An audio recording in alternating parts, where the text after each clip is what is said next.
Hello, my name is Antti Saari. I'm from the Finnish Standards Association, SFS. I'm here to tell you about the way we do multilingual standards publishing with STS XML. The Finnish Standards Association is a national standards body in Finland, one of three. We do most of our standardization work in ISO and CEN, and work with the other national standards bodies in Finland to also publish and sell national adoptions and translations from CENELEC and IEC. We also do some Finnish national standards. Those are not a big priority for us, but we do publish a few, and they are included in the numbers that I'll show you in our later slides. Since the topic of this presentation is multilingual standards, I think we should first define what we mean by a multilingual standard. In our context, most of what we publish is adoptions of CEN and ISO standards. We publish those in English, the original English text of the standard. We are bound by CEN rules to publish everything, or at least adopt everything that they publish. So that accounts for something around 1,000 individual standards per year. Now, we look through those standards, try to find the ones that are particularly interesting to Finnish industry, Finnish stakeholders, and provide a Finnish translation of those CEN and ISO standards. The Finnish translation that we do does not have the same status as the original text of the standard. We have this disclaimer on the cover page of every translation that we publish, saying that in case there's anything different about our translation, or if the translation doesn't seem to match with the original text is the one that applies, follow the original. So the customers who buy the translation, we all have to provide them with the original text as well. What we call a multilingual standard, it consists of the Finnish translation and the English original standard in one product, or a one PDF right now. And it has to be made in a way that makes it easy for the user to read through the text in one language and then cross-check with the original text and then get back to the translation and continue reading. In terms of numbers, this is from last year, we published around 250 of these kind of multilingual standards. The top row says 268, but like I mentioned before, that includes our national standards as well. So that's a handful, a dozen, maybe a bit more. So there are about 250 translations or multilingual publications.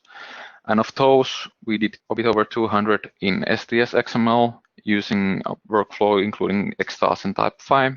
And the rest were done in our old workflow that I'll cover in the next slide.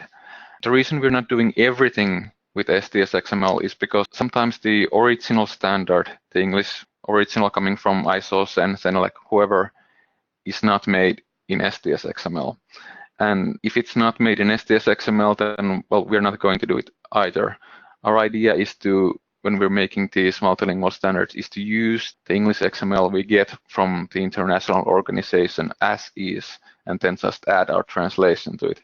So if we don't get the English XML, then we just don't produce an XML publication from it. The percentage of XML to non-XML is roughly similar to what CEN itself is doing. CEN manages to publish XML from a bit over 80% of their publications, and we're in the same ballpark. Now, we've been doing this kind of multilingual standard since way before STS XML was a thing. I'm not sure about the exact year we started, but way before my time.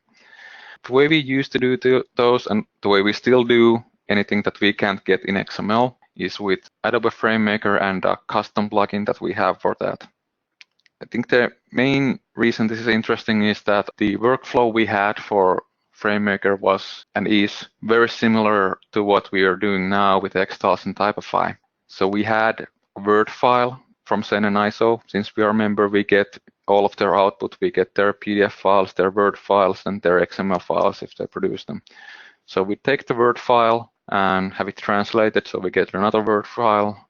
Someone would go through those Word files and style everything according to our specification using just Word's built-in tools. Then we'd have a plugin that would read through the Word file, convert it to XML, apply structure, and our editors could work through it in FrameMaker. The reason we were using FrameMaker is because it allows you to have multiple text flows, among other things. When we started doing standards like this, we were mostly concerned, or we were mostly thinking about people reading standards as a physical book where you have actual binding and you have to turn a page and stuff like that. So the idea was in that book we have always the left-hand side page would be in Finnish and the right-hand side page would be in English.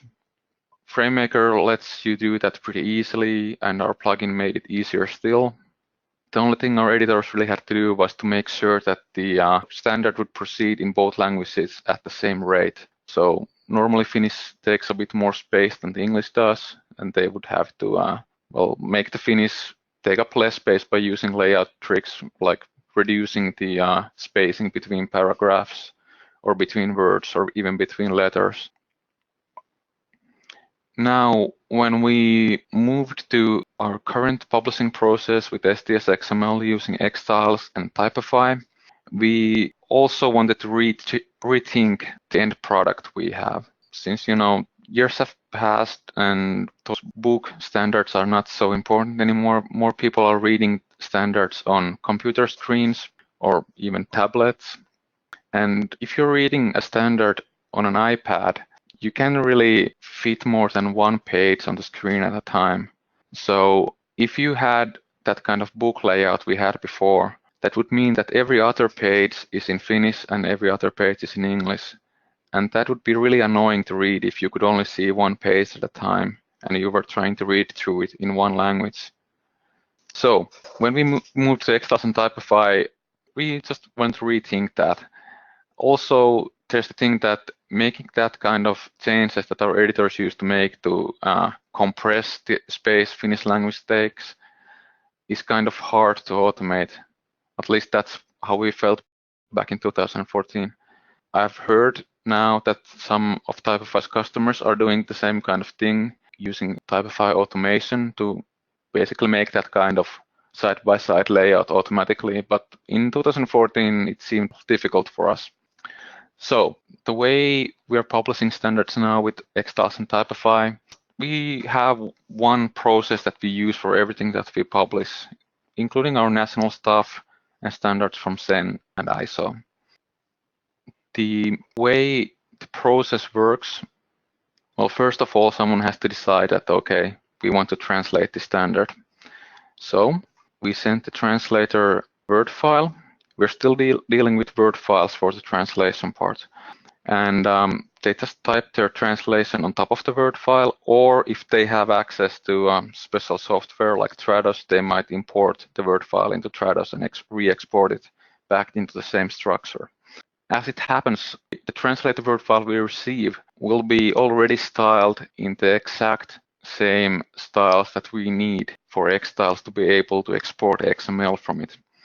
That is because the Word file we sent to the translator has already been treated by CEN or ISO and their editors. And while it's possible that the translator might make a bit of a mess with some of the Word's built-in styles there, do something unexpected, I'd say 90% of the styling work that eXtyles is used for in this process has already been done in the translation. Really only have to do some minor cleanup at this point. The reason we're using Word files for translation, even though XML is available, is that the dedicated software that you'd need to do XML translations, well, it is kind of expensive. Not all of our translators have access to that software, so that's an issue. Also, if you notice a mistake in the translation, then if the translation only exists in XML, then only person who can fix it is the guy who has access to the translation software, and so they can re-export the XML. The only alternative is really to manually fix the XML file, and we are trying to avoid that. That's not something our editors are generally comfortable doing. So the part where Typefi comes into this process is where we already have two XML files. The first one is the one we produced in-house. It has all of the translated contents of the standard in Finnish, and all of our metadata is in there. And then there's the second file. It's the same XML file as ISO or CEN created and let their members download. So it's the same file. We do not add anything to that file. We feed those two files to Typefi, and it merges the contents in the order that we want them to be. So there's our cover page, then it gets the cover page from CEN, coming from the CEN XML file. Then comes all the Finnish contents from our XML file, followed by the English contents from the CEN XML file. Something like that. There are some variations to this, but that's the general idea. While Typefi is doing this, every time it sees a section heading, it says, okay, this section heading came from the Finnish XML file. So Typefi will create a cross-reference to the section heading with the exact same ID attribute value that comes from the English XML file. Typefi doesn't check whether that kind of section really exists. It's just assumed that there will be a corresponding section with this exact same ID attribute. The link is created, and we ensure that there will be a target for that link. At this point, I'll just quickly show what a PDF file like this looks like. You're looking at an SFS cover page of an ISO standard that has been adopted by CEN and then again adopted and translated by us.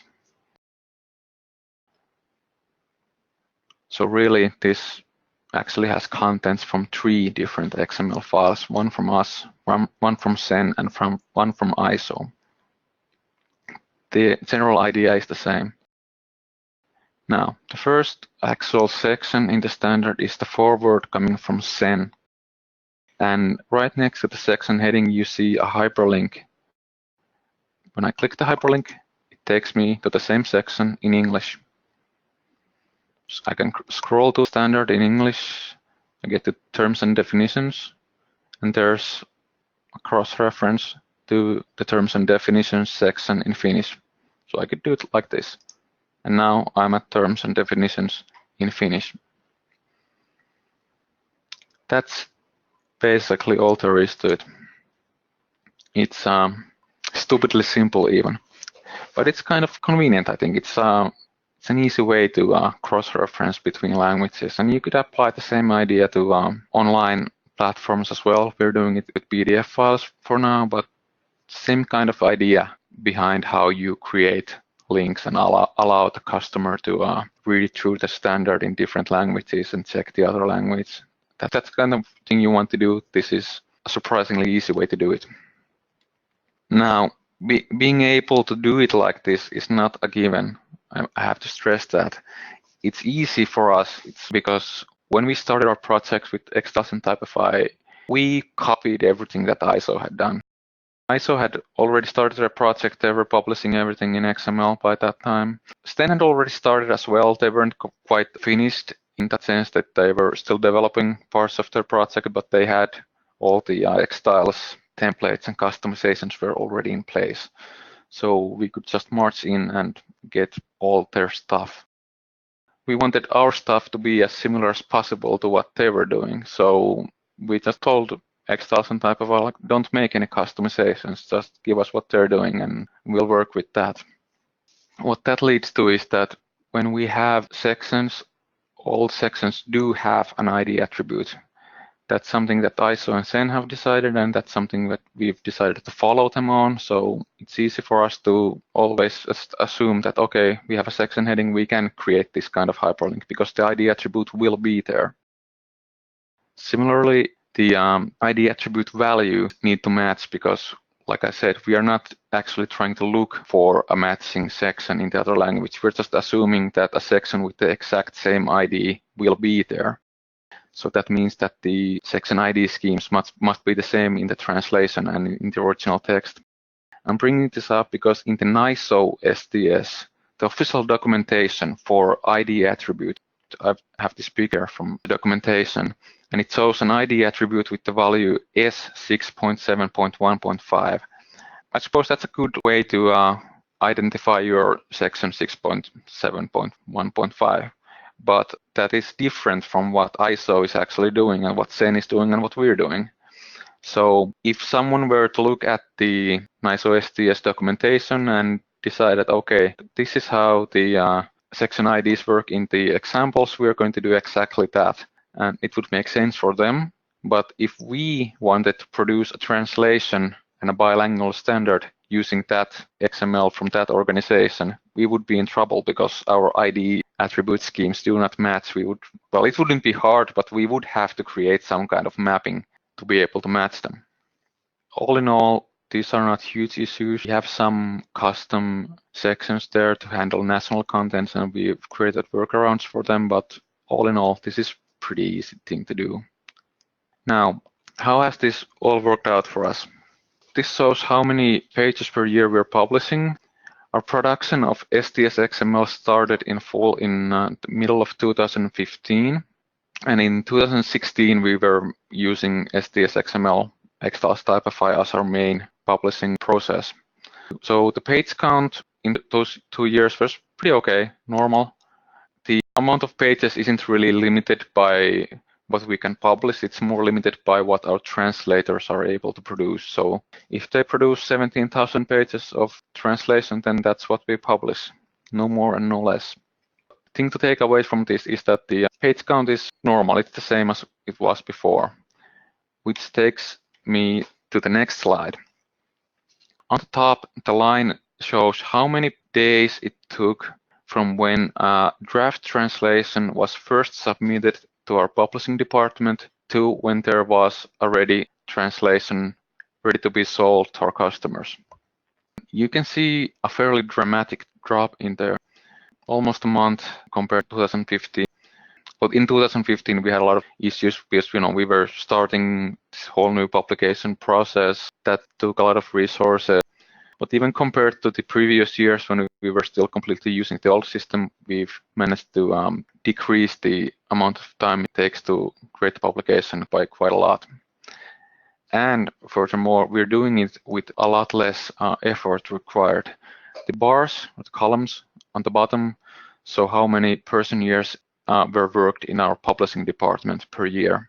So it's not just creating those translations, it's everything that our publishing department does, including creating advertisement materials and publishing the 1,000 adoptions that we do, all that stuff.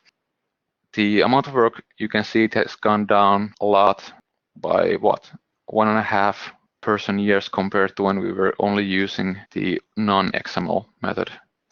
If compared to 2014, when we produced a very comparable amount of pages, also 17,000, but we had over 8 people working to create those pages.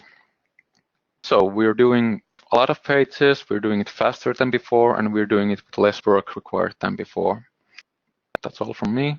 Thank you for listening.